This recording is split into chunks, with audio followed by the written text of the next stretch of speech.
for blue. Okay, we're on. Inspiration. This year we have chosen one of our youngest ambassadors at the age of 14. I have to look at all my notes because she's only 14, but she's got quite the bio. She is a 4.0 student at Hillcrest Junior High. She plays on the Murray High School soccer team. She plays for Utah Avalanche. She is on the 2018 Utah Tosh Select Olympic Development Team and has been selected to be part of the United States Women's Deaf National Team Player Pool. That's where she spent her winter break. She has also been in multiple Utah film and TV productions, most well known in Andy Mack, where she was a featured extra in a couple episodes in season 1. She has also been in the local short films. After high school, she wants to be a college soccer player and a professional soccer player and go to law school so that she can fight for women's equal pay in professional sports and represent disabled athletes. She also worked as a peer tutor this year and that has heavily influenced how she feels about other disabled kids and how they should be treated. Sophie Post is our Usha ambassador for 2018. I want to tell how I first met her. Sophie has a reverse slope hearing loss, so I met her as her speech therapist working on typical articulation disorders. Now I have to tell you that her hearing disorder is genetic, so there are 3 Post family members in our audience today who have the same disorder. Each of them could be an inspiration. They're at least entertaining and could have been our Usha ambassador, but we chose Sophie this year. So I met her in elementary school. One of her goals was self-advocacy. I needed her to let the teachers know, yes, you do need to be wearing that amplification system, or please repeat the question when I didn't hear or understand it. As you will soon see, Sophie has mastered the skill of advocacy. I'm proud to introduce Sophie Post.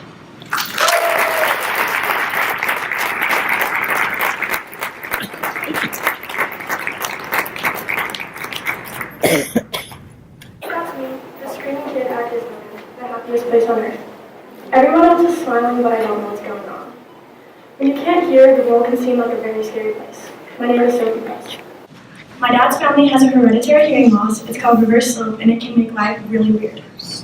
I wasn't born with it, but I got it so young that I don't remember not having it. As much as I dislike it, it's a part of who I am, and I have never let it or anything slow me down. I started kindergarten with my very first hearing aids. They were sparkly blue, and I loved them. This is what they looked like. The reverse slope is a strange kind of hearing loss. It seems to me that most hearing loss takes place in the high sounds. Mine is in the lower sounds and right in the middle, about exactly where most people's voices are. Conversations in busy classroom situations are very hard for me. A lot of the time, even with my hearing aids, it seems like some people just move their mouths and no sound comes out. I can't even really hear myself talk, so before starting school, I had developed what I'd like to think of as my very own language. It was fun for me, but other people had a hard time understanding what I was saying. I never understood how important it is for other kids with hearing loss to see people like them being normal, until my little cousin found out that she had the same hearing loss as me. She loved showing me her hearing aids and talking to me about them because I understand. Speech therapy was a very big and scary thing for me. At first, I only wanted to say the words my way. When I met Miss Rasmussen, I just wanted her and everyone else to like the way I talked. It was hard. I think it was a lot like learning a brand new language. All of the rules and sounds, and even the way my mouth would move, was so very different from the way I like to talk. My parents and my sister couldn't understand me perfectly, and it was hard for me to realize how important it is for other people to be able to understand me as well. Miss Rasmussen is the very best therapist I could have ever had. She is so patient and made learning this new language fun. I learned a lot more than just how to say things, Miss Rasmussen. She taught me to stand up for myself, to self-advocate, to tell people that I had a hearing loss and not to be afraid of other people knowing. Hearing loss is a part of who I am. It's not the most important part, but it's a big part. Miss Rasmussen helped me in so many ways. Even talking to other teachers and standing up for me when people were being difficult about understanding that I really couldn't hear them. A lot of people thought that I was faking it, and I had to help them understand that I wasn't faking it. That helped me to fit in with other kids at school. Some of my friends would even help me learn to say things that I couldn't, so I can understand them and they can understand me. Fitting in with other kids was fun, but even when I was really young, I wanted to stand out from everybody else, do my own thing. Miss Powell was my little therapist. Both she and Miss Rasmussen made sure that I always knew that I was not limited by my hearing loss, that I could do anything I wanted or needed to do. They made sure to encourage me and support me in whatever it was. I'm so grateful for both of them. There are a lot of obstacles in life for everyone, whether or not they can hear. Even when I was very little, I knew that I could do it. I played soccer and ran races. I ran with Mr. Beck when he coached me, all the little kids on the track. I learned to fly over obstacles. People, coaches, or teachers that were hard or even impossible for me to hear taught me about the hard things in life. I learned that even if something is hard, even if it seems impossible, even if people think you can't do something just because you can't hear, you can. I can. This picture is my favorite. It was the first real race, and I tried so hard. When I see this picture, it reminds me that I can fly.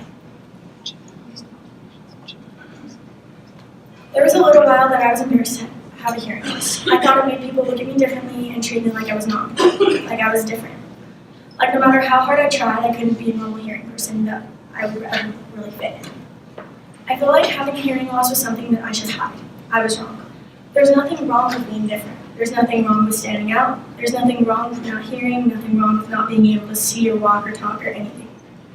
I was so lucky to have a wonderful family, therapists, teachers, and coaches that never let me do anything else than the best. Every day I remind myself I really can do it. Sometimes I think that Miss Rasmussen and Miss Powell did too good of a job. When people hear how well I talk, they cannot believe that I have hearing loss.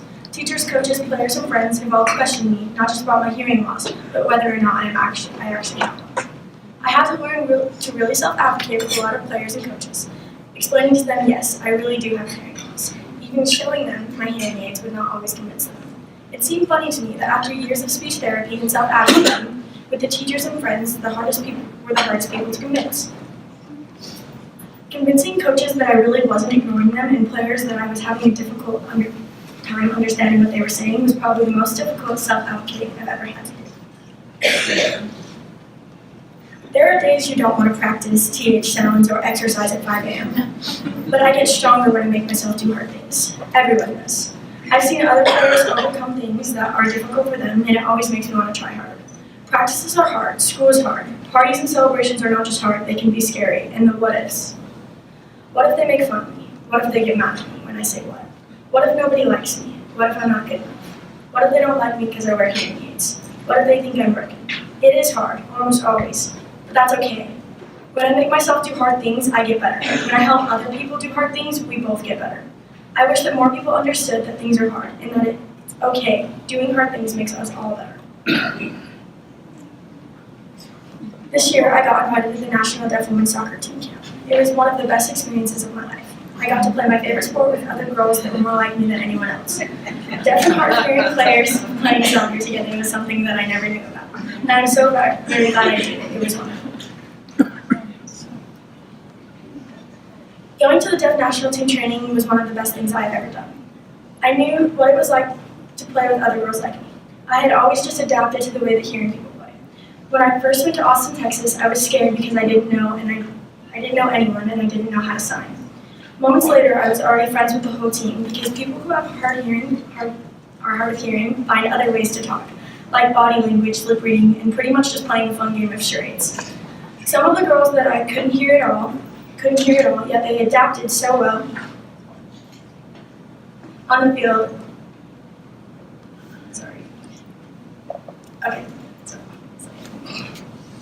On the field, it was so different. When we were on the field, everyone had to take out their hearing aids and cochlear implants. The coaches had an interpreter that signed, and it was silent. Players didn't talk, but if you look closely at every girl, there's one girl at least jumping up and down trying to get the ball, trying to communicate. It helped me so much learning that I don't have to hear to be a great soccer player. I can find other ways to communicate, like all of these girls who were just like me. I'm so grateful for the opportunity to meet people like me.